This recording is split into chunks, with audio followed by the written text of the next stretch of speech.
Come on. Let's go home. Jack and Rebecca head out on their road trip, and Zoe finally opens up to Kevin. So let's break down Season 3, Episode 7 of This Is Us and find out just what happened.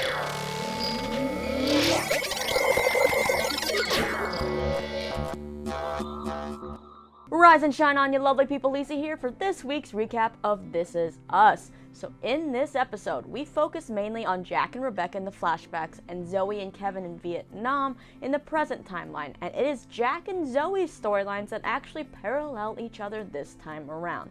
So they're both starting to kind of fall for their partners, but they're not really letting their partners in just yet, which causes a little bit of, hesitation. Also in this episode, we get to hear Mandy Moore sing, and I always love it when we get to hear that beautiful voice. So you know what, before I get into this recap, let's just take a moment to appreciate it. But I still can't draw conclusions.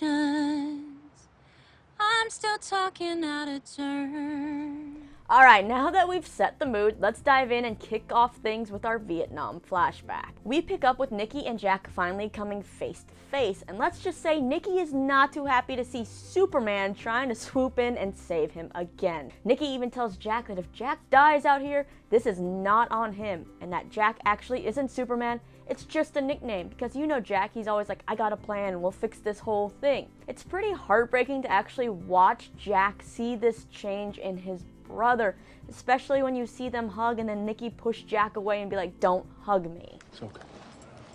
No, don't touch me. Don't look at me. You're not here.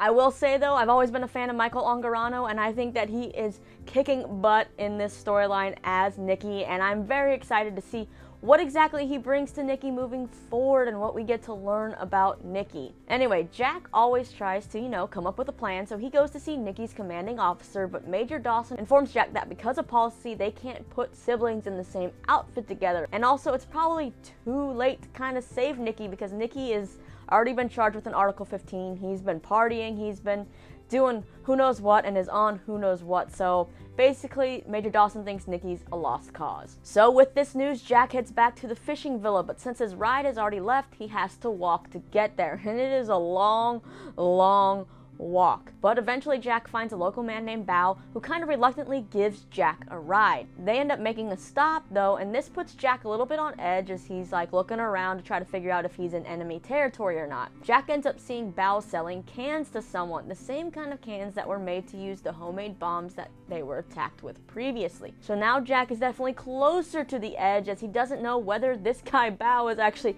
a good guy or a bad guy, whether he's taking him back to the villa or if he's taking him somewhere else to maybe, end his life. Well, Bao does take Jack as far as he can to the fishing villa, and Jack asks Bao if he's on the bad side, to which Bao does answer sometimes. We later see Jack by the fire looking over at that mystery woman that's in the picture with the necklace, and then Major Dawson does stop by in a helicopter. I say stop by like he's just like, I'm popping in, but they take the helicopter to this fishing villa, and Major Dawson drops Nikki off and tells Jack that he has 2 weeks to get his brother into shape.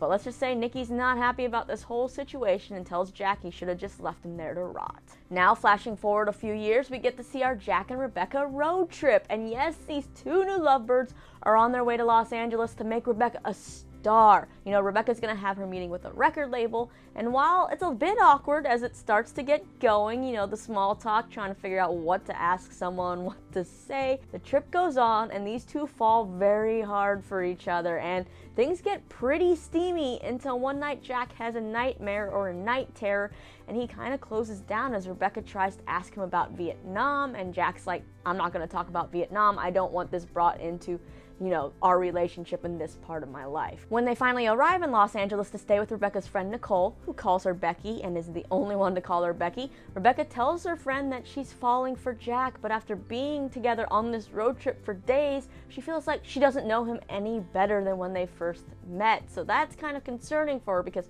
Jack won't open up, but she knows she's wild about Jack and wants to be wherever he is. While Rebecca is at her meeting where the record label pretty much tells her, thanks, you're good, but you're not LA good, you're not star quality, you're just Pittsburgh good, kind of crushes her dreams in a way, Jack heads out to Reseda where he ends up meeting with Mr. and Mrs. Watterson. These are the parents of the soldier we saw get killed by the bomb playing football.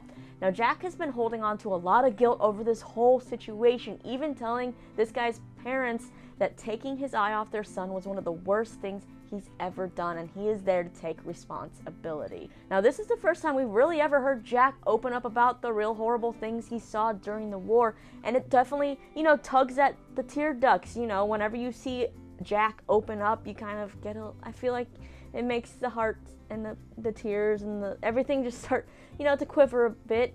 But, that's not what really opened the floodgates. What opened that is seeing the parents go over to Jack and tell Jack this was not his fault. They comfort him. They know this whole situation, and just seeing probably someone like Jack holding on to guilt of a situation they could not control, it's heartbreaking, and I love seeing them comfort Jack, and I hope that brings him some peace with this whole situation. But this is us, and the floodgates do not stop there. They don't put a dam up and say, okay, we're done with you having, crying this episode. No, they're like, let's just keep the tears flowing, because when Jack goes to pick up Rebecca, we get to see the first time he calls her Bex, and then he asks her to sing the song, and as she sings her song, we see how much it moves Jack, and you see Jack doing his best to try to hide that he's crying by looking out the window, keeping his face turned from her, but she knows what's happening. You can hear him sniffling, and she just, holds his hand and tells him, let's go home. But why is this scene so heartbreaking? I feel like the time period, that generation of men, earlier in the episode, Jack told Rebecca he's really good at just holding stuff in. He doesn't let it, go into his life now, and he bottles it up. He doesn't cry. He is not a crier.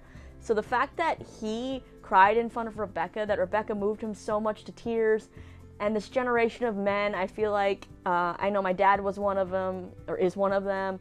There's a bunch of men in that era that were kind of taught, you be strong, your masculinity, you don't show weakness, crying is a sign of weakness, you don't do that. I don't think I've ever seen my dad cry or be vulnerable. It still hasn't happened yet, which is crazy to think about, but that's what happened back then. So whenever you do see a man who was raised that way finally, I don't want to say break down, that sounds horrible, but show crying, the vulnerability, it just makes you emotional. It just makes everybody emotional, I feel like. And it was just a very powerful thing to see this whole side of Jack. But now that we got those tears out of the way, let's move on to our present day storyline. Just like Rebecca and Jack are on their road trip to kind of discover a lot of things and get to know each other, Kevin and Zoe arrive in Vietnam on their road trip of sorts. And just like, the flashback, we see Kevin trying to fish for little bits about Zoe's past, and Zoe is just really good at changing the subject and avoiding the questions. Now, Kevin's getting a bit frustrated, and then things get worse when he realizes that his necklace isn't actually one of a kind like he thought. It's actually sold at the souvenir shops, and it is a bestseller. Now, the opening of this episode, we actually do get to see the necklace kind of come to life. Its journey from, birth to almost to where it gets to Jack. We see a woman making it going off to the store, getting bought by a soldier, and then picked up by another soldier, and then someone picking it up off that soldier's body. And we stop right before, we don't know how it actually gets to this mystery woman, assuming this is the same necklace that Kevin is wearing. We don't get to see how it gets to the mystery woman and then to Jack. That's obviously for a little bit further down the road, but basically this revelation for Kevin starts to make him have doubts about how he went into this whole thing thinking he was going to get this epic story about this necklace in his dad's life, and seeing how this necklace is mass produced and everybody's wearing it, he kind of feels like it loses meaning for him. So he's having the doubts about if maybe Randall was right and he shouldn't have pursued this thing, and he's just kind of like making it into something it's not as significant as he thinks it is. Now, as Kevin's going through these doubts, he also does continue to try to get information from Zoe about her dad, and then Zoe is saved by the bad bat. Yeah, she ends up getting food poisoning, or what we're assuming is food poisoning, and has to go back to the hotel, and she rests in the bathtub.